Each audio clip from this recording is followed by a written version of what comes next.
Hi and welcome to Cakes and Conversations. Today we're going to learn how to make Hokkaido milk bread. That's the Japanese milk bread. And all the ingredients are laid down here. It's mentioned, all the ingredients in grams and metrics are mentioned in the description below. So this process has basically three segments.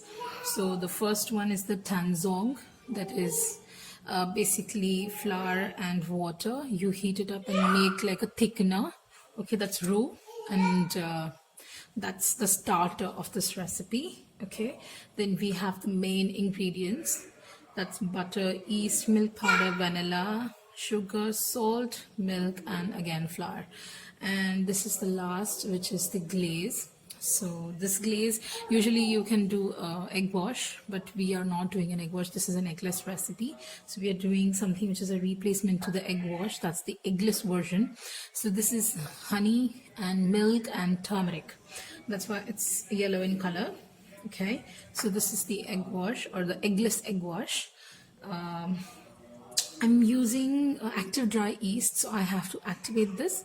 You can always use instant one, which you don't need to activate, and you can directly add it into the dough.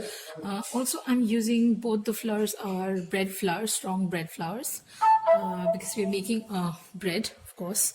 So I want something which gives a better finish than all-purpose flour. And or you can also replace some essence with some different flavors, like you can have some mild coffee with coffee extract or coffee powder mixed with water.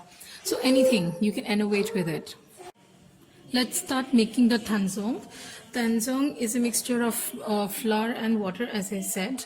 So we will heat it up and make it like a roux, basically like a thickener. Okay, it will be like a mashed potato texture. So let's do that. You will heat it up and continuously whisking it.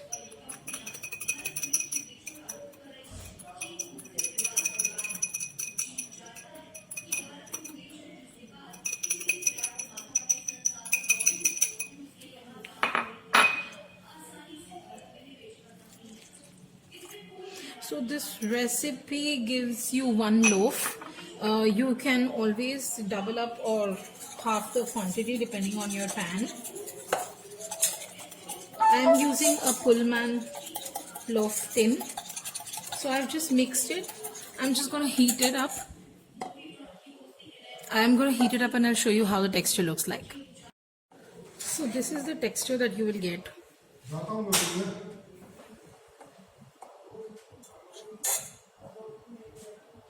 Very thick and gooey. Okay, so now we're just gonna put this in this and cover it with a cling wrap and touching the surface so that there's no film formed over it, and allow it to cool down.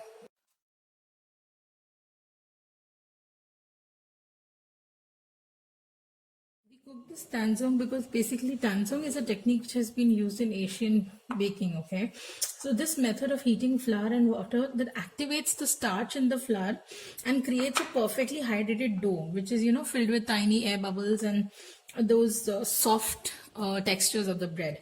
So that is why we follow this process. Otherwise, we usually, if you see in any other, like India or something, I mean, they just put yeast and everything directly to the dough and make the bread. They don't have this extra process of preparing a tanzong, which is there in Asian baking, which is Japanese and Chinese mostly.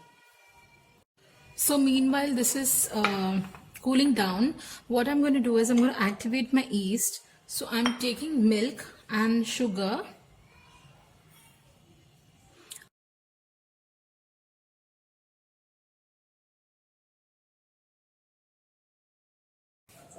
I'm mixing flour in the stand mixer bowl.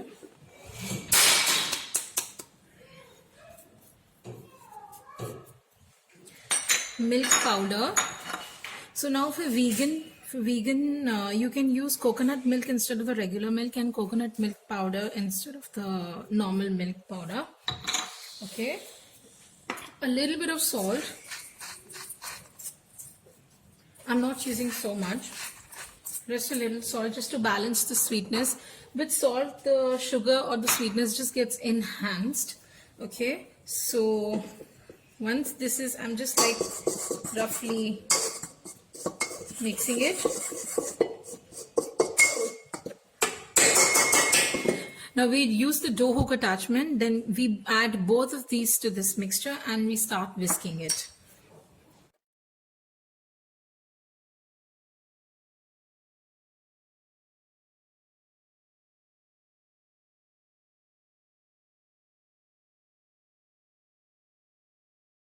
Now we knead it with the dough hook. So last to this, I am just also adding the vanilla essence.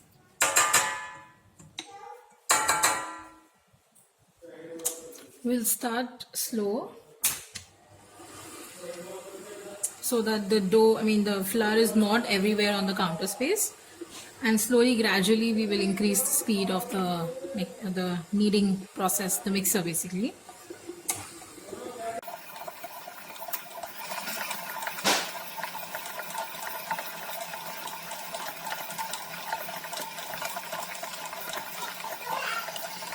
The dough is a bit dry and crumbly now, so I'm adding butter which I have weighed, okay, and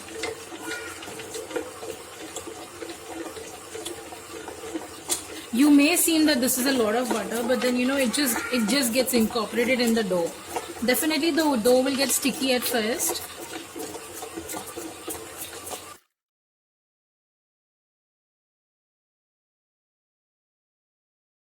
Start kneading the dough on full speed. You will see that gradually the dough will start clinging onto the hook and leave the sides of the bowl. That's when you also know that the dough is ready, that it pulls back from the sides, and we'll do the window pane test and then leave it in the same bowl to double or triple in size. So if you see that it's left the sides of the bowl, this you still continue kneading it until you get this shiny and smooth dough. We'll definitely do the window pane test, and the kneading process might take around good 10 minutes. So stand mixer really helps well. If you do it by hand, it will take more time.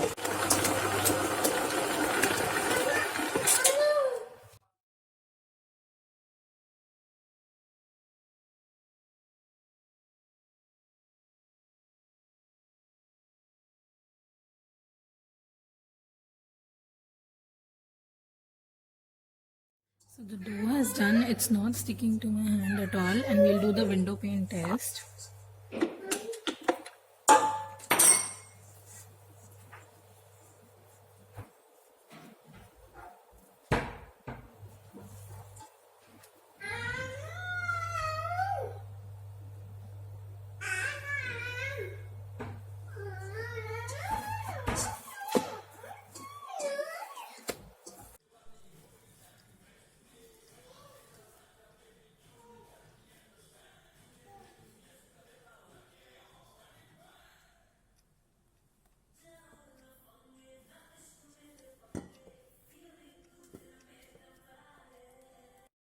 This batch has given me 880 grams. For the loaf tin that I have, I need only 750 grams. I'm just going to weigh that.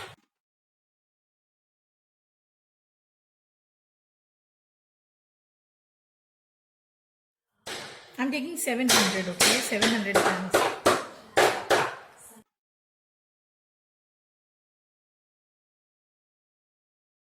We're going to need this to break down any big air bubbles that it has. By the time your rest of the dough is covered, I'm going to use that to make Irani bun maska, which I'll just show you in the next video.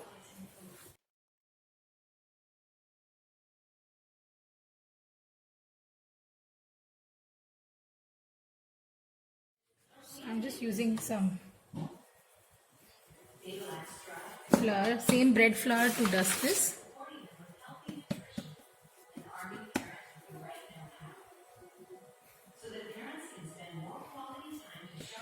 And I will spread it into a rectangle.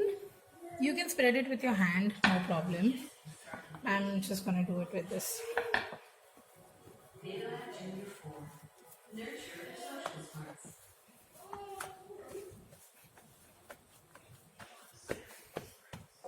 I'm just going to see if it's perfectly for my loaf. This is my loaf tin, so I'm going to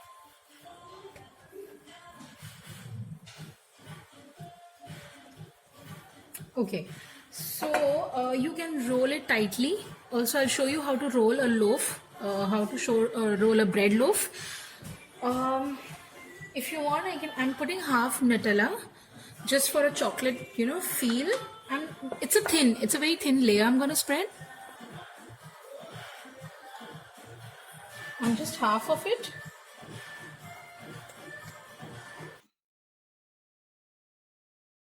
We don't want such a thick layer so that it oozes out. We just need the flavor of it in the bread when you cut a slice. So we just need a flavor. We don't need something that's oozing out of it, even while baking.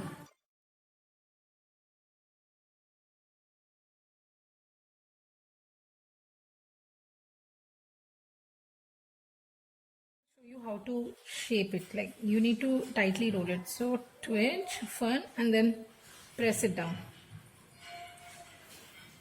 Very tightly, like you need to then turn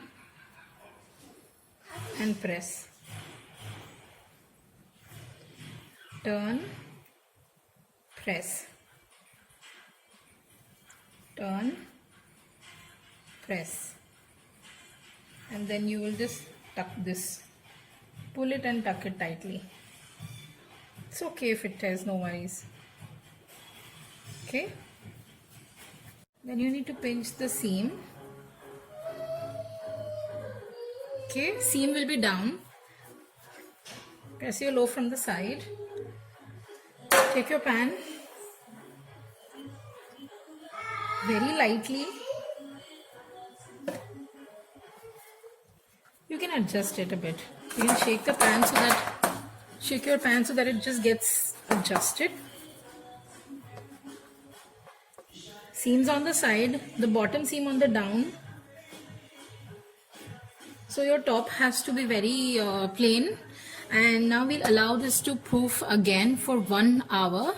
We will bake it at 175 degrees for 45 minutes.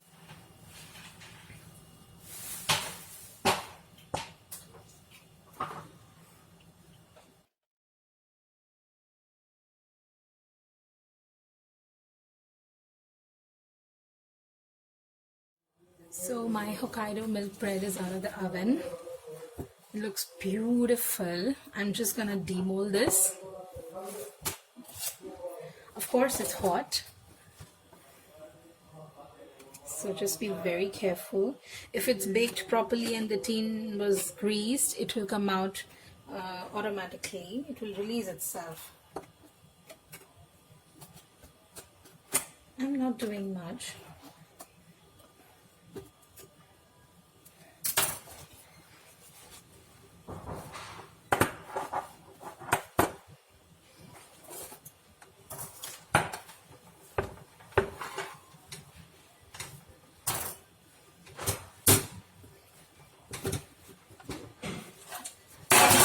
If you see, it comes out on its own and it's damn soft.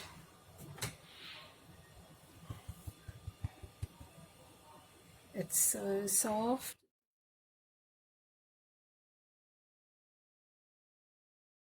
The reason I'm doing the cooling down process sideways is because my crust is heavy, and if I'm keeping it down, it just, pressures the side a lot. That's why. So let it cool down a bit and then I will just show you how it looks from inside. So if you see, it's cooled down and hear the sound.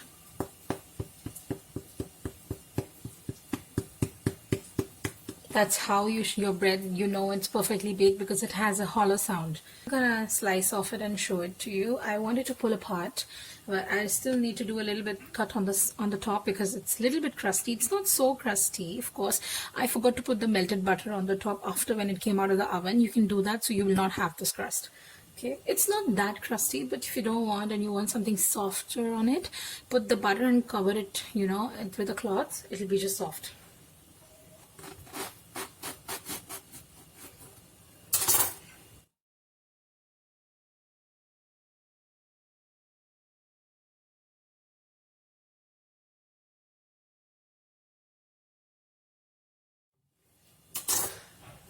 How perfect it is.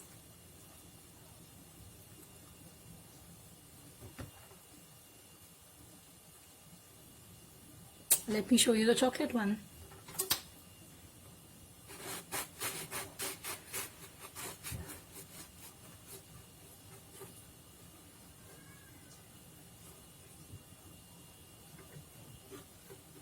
See, it's just gonna be this much because we just flavored it and not so much, but I love it. I just love the look.